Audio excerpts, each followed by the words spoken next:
নমস্কার বন্ধুরা, আজকে আমি একটা খুব সাধারণ সিম্পলের মধ্যে চিচিঙ্গা ভাজা রেসিপিটা দেখাবো। তার জন্য হচ্ছে যে দুটো চিচিঙ্গা নিয়েছি, দুটো পেঁয়াজ নিয়েছি, হলুদের গুঁড়ো, লবণ, কালো জিরা, অল্প একটু পনিরের টুকরা, 4টে কাঁচা লঙ্কা। সাথে থাকো। কাটা হয়ে গেছে পেঁয়াজ, পনিরটাকে ভালো করে কুড়ানিতে কুড়িয়ে নিয়েছি। এই যে লঙ্কা কাটা হয়ে গেছে, এই যে আঁচটা বাড়িয়ে রেখেছি। ভালো করে কড়াই গরম হয়ে গেলে এর মধ্যে সরষের তেল দিয়ে দেবো। এই যে কড়াই গরম হয়ে গেছে, খুব বেশি তেল দেবো না, তেলটা গরম হোক, তারপরে এর মধ্যে কালো জিরা দিয়ে চিচিঙ্গাটাকে ছেড়ে দেবো। তেল গরম হয়ে গেছে, একটু নাড়িয়ে চালিয়ে নিলে তারপরে তেলটাকে ভালো হয়।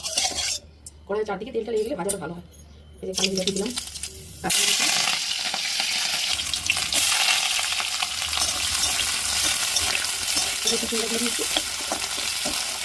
এর কোনো অন্য নাম থাকলে আমাকে বলো, আমি জানি না। আমি এটাই শুনি চ্যানেলের কাছে, এটাই বলি চিচিঙ্গা।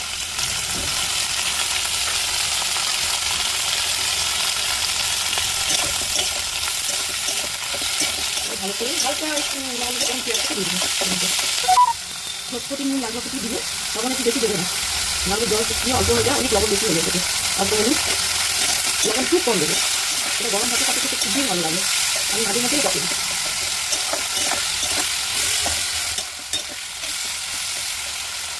প্রথমে একটু বাড়িয়ে বাড়িয়ে ভাজতে হবে।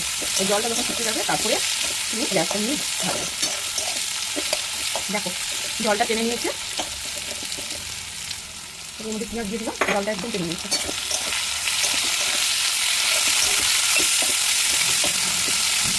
শুকনো ভাতের সাথে খুবই ভালো লাগে খেতে।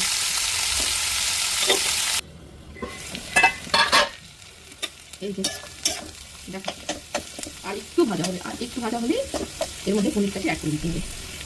এই যে দেখো ভাজা ভাজা হয়ে গেছে, এর মধ্যে পনিরটাকে পুড়িয়ে রাখা পনিরটাকে দিয়ে দিলাম। এর যে বেশি তেলটা আছে সেটা এর সাথে মিশিয়ে দেবে, পরে না হলে এক এক করে তেলটাকে দিয়ে দেবেন।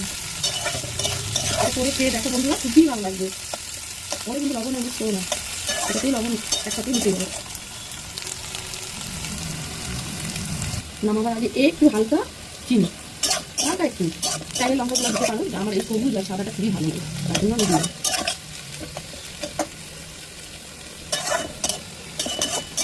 হয়ে গেছে, এবার এটাকে নামিয়ে গরম গরম ভাতের সাথে আমি সার্ভ করে দিতে পারি। এই যে আমার ভাজা রেডি আছে, এটাকে রুটি, পরোটা বা গরম ভাতের সাথে তোমরা খেতে পারো। হ্যাঁ, আমার এই রেসিপিটা কেমন লাগলো একটু জানিও, লাইক কমেন্ট শেয়ার করো। নেক্সট রেসিপি নিয়ে আবার আসছি। টাটা।